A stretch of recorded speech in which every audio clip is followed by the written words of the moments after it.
we were all waiting to hear from the Supreme Court on the Justice Yashwant Varma issue. The Supreme Court has dismissed the plea filed by Justice Yashwant Varma challenging the validity of the inquiry commission constituted by Lok Sabha Speaker under the Judges Inquiry Act. Big news coming in, breaking first. Remember the cash piles, the cash stash pictures playing out. They were found inside the residence of Justice Varma. And over the last few months, there has been this, legal tussle, so to say, brewing. Supreme Court has finally taken a position. Siddharth, this is a setback, a big one for Justice Varma. Absolutely, and the hearings went on for a long time, and elaborate submissions also made on the part of Justice Varma as well.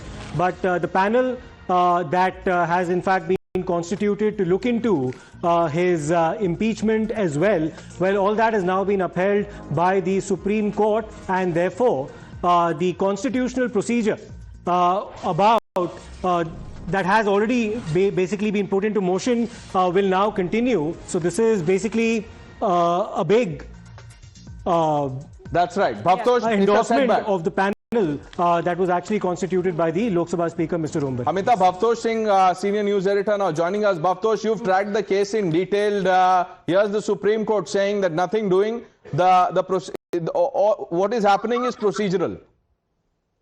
Yes, in fact, it's a setback for Justice Verma. Justice Verma had challenged the constitutionality as well as legality of the panel that was set up by the Parliament.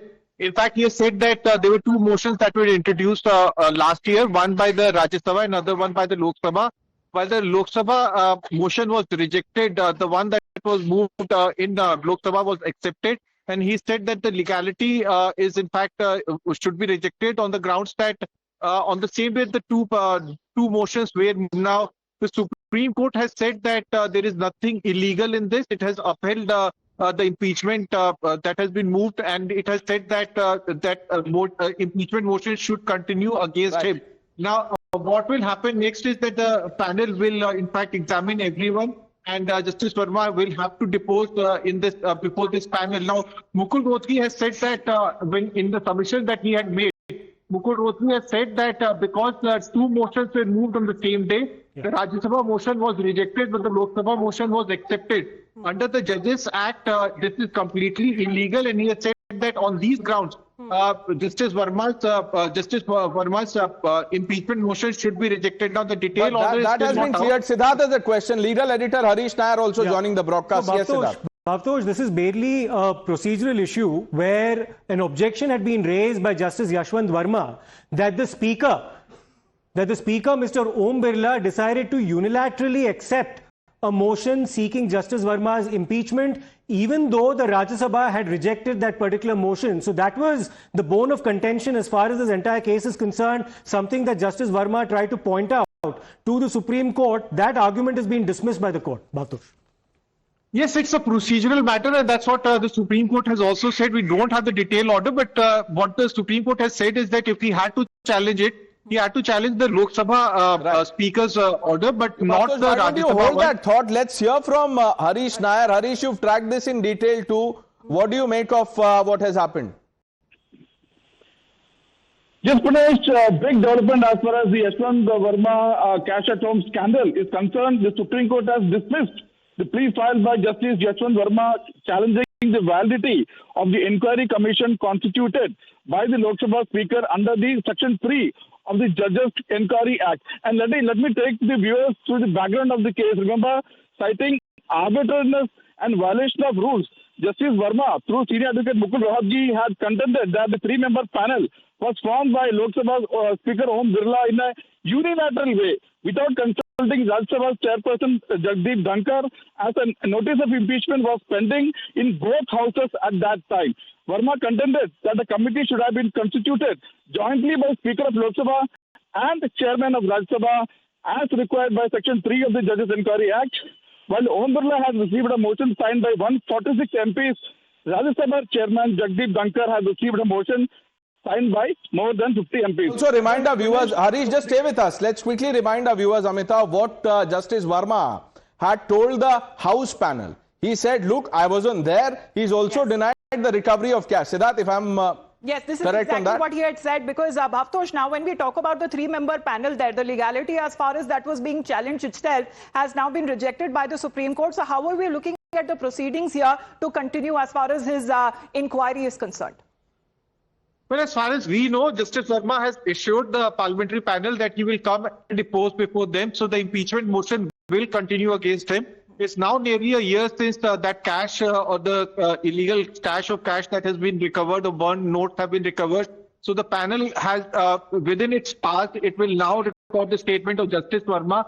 It will also record the statement of other individuals who, in fact, deposed before the in-house inquiry commission that was formed by the then Chief Justice of India. And it means that impeachment motion against Justice Verma will continue. Big setback for Justice Varma, who continues to maintain that the cash does not belong to him. And he had in fact said that it could have been illegally stored into the outhouse of his residence. Now, he, as Harish had also rightly said, he in fact challenged this entire thing on the grounds of legality and constitutionality under the judges inquiry committee. He did not challenge it on the grounds. He in fact challenged it on the grounds that why was this motion accepted when the Rajya Sabha had already dismissed. Rajya Sabha's motion was already dismissed. With us right now, Mr. Agarwal, what do you believe should be the grounds there as far as the Supreme Court there giving no reprieve to Justice Varma, and as far as the legality that was challenged of the three-member panel there, that continues to be as far as the work that it needs to do and the inquiry that needs to be done against Justice Varma, that will now continue? That will continue. This is a right judgment because once the Speaker has constituted the committee, and that can't be, and it can't be challenged. That's why Honorable Supreme Court has rejected. Okay, so Apnil Kothari also joining us, Siddharth. Yes. Yes, Mr. Kothari, how do you read the implications of this particular order on the part of the Supreme Court? Because there are two parallel procedures underway. One is, of course, the move to impeach Justice Yashwant Varma, and that procedure, as far as the constitution of the panel by the Lok Sabha Speaker, that's been upheld. But there is, of course, another set of parallel proceedings pertaining to Justice Varma's role in that entire matter, which was looked into by a panel of 3 judges that had been appointed by the Supreme Court. Justice Verma had challenged that as well, claiming that he was not given sufficient time to respond, nor was there an in-person hearing held, among other things. How do you see these two procedures now proceeding parallelly? One, of course, the impeachment, which is also a political move on the part of parliamentarians, and, of course, the parallel inquiry about his own involvement in the matter as well. Well, I think the Supreme Court's dismissal today on all his pleas and his challenges is telling him very clearly that you need to be facing the law because you yourself are the judge, and you were a high court judge, and you need to be right above board on any of the issues. 50 crore cash or its equivalent is not a small amount, and you need to absolutely comply with all the procedures that are laid down, and you being a judge, you are well aware of that. Now, he's obviously going to come up with all sorts of pleas and all sorts of petitions and all of those things, but I don't think that the Supreme Court is giving him any benefit of the doubt. And the way the Supreme Court is wording its reasons and giving the judgment, the court is, of course, being very circumspect, but at the same time very direct, and trying to tell him that you are not above the law, or you are not any different in that sense. Now, when there is a panel that has been appointed as per the procedure of 3 eminent judges or the judicial people, then there is very little that you can do, and especially you are doing so after the report has come out. Right, and there has been so much defiance and delaying tactics that, that is another matter of concern. And times now, as Harish would tell us, and as our viewers would know, that has been at the forefront of reporting this story from the time it started. Harish, let's talk about this cash at home scandal. How did this begin, and what has happened in the Supreme Court today? Yes, in fact, 2 primary grounds, Pranesh, the Supreme Court has dismissed Yashwant Varma's petition is number 1. The Supreme Court has concluded that the Varma's contention that since two houses had adopted the motion, the probe committee should have been constituted by, it should have been a joint committee. But Supreme Court saying that after the motion was submitted by the opposition members in Rajya Sabha, the then chairman Rajya Sabha, Jagdeep Dhankar, had resigned. Then the matter went to the deputy chairman of Rajya Sabha, who did not accept it. So where is the motion of the Rajya Sabha? Then how can there be a joint committee? This is what the Supreme Court is asking, and told the Yashwant Varma that you have not challenged the rejection of the motion by the Rajya Sabha deputy chairman. Then before that, how can you come to Supreme Court? So today only the Rajya Sabha, the motion submitted to the Lok Sabha Speaker Om Birla by 146 MPs exists. So the Lok Sabha Speaker had the power to form a inquiry committee. So this is very technical, but this is what Supreme Court has said. But Harish, though you claim that the motion was submitted to both houses and adopted by both houses, it is wrong. It is only Lok Sabha Speaker who had accepted the motion, but and so he had the power to form a committee. Sure. And very interestingly, Pranesh, Justice Deepankar Datta had during the hearing said that when the Rajya Sabha opposition members came to know that Lok Sabha is going to adopt a motion, they hurriedly tried to pass a motion. There was a nefarious design on the part of Rajya Sabha MPs.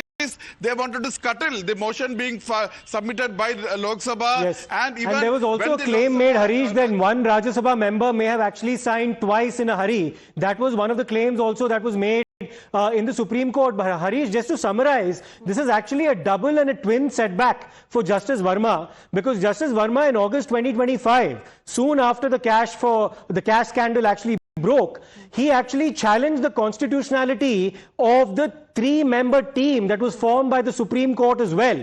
He said that there were procedural deviations in the manner in which that three-member committee constituted by the CJI had actually been put together. The Supreme Court dismissed that too. It was a two-judge bench of the Supreme Court back then. And now, of course, you have the Supreme Court also upholding the committee that's been put in place by the Lok Sabha Speaker as well. So two serious judicial setbacks within a span of 6 months for Justice Varma.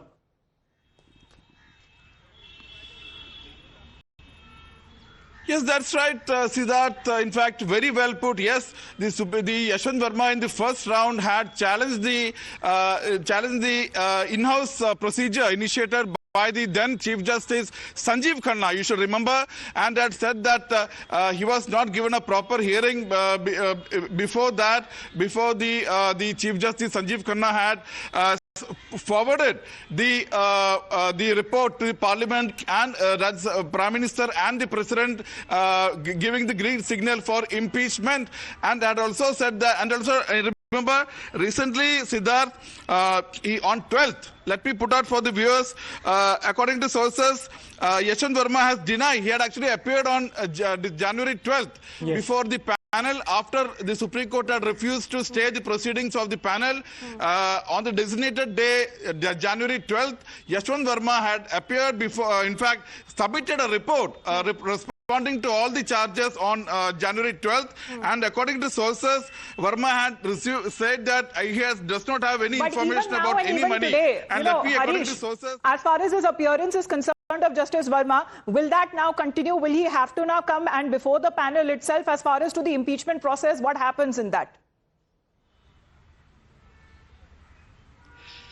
Yes, in fact, today's Supreme Court judgment paves the way for continuation of the impeachment process. Remember, on the day judgment was reserved, Yashwant Varma had sought more time to respond to charges before the panel. The Supreme Court had refused, and therefore he had to submit his report on January 12th. And next step is after the Lok Sabha panel goes through the responses, they will summon him. What happens in this saga, because delay is actually at the heart of all of this, Siddharth. 27th May last year is when our group editor-in-chief Navika Kumar broke the biggest story. We called it Operation Order then. Yes. It was a 3-judge panel, 55 witnesses, and I think a 64-odd page report that we broke on Times Now. True. It was a story that created ripples in the corridors of power. And a few months later, now it's January, that the Supreme Court has taken a view clearing debts for the Lok Sabha to, initiate inquiry, whatever it wants to do, now that the petition has been entertained by the Lok Sabha Speaker. We are taking a short break. Harish Bhavtosh, thanks for your inputs. On the other side, we'll tell you what's happening in Mumbai.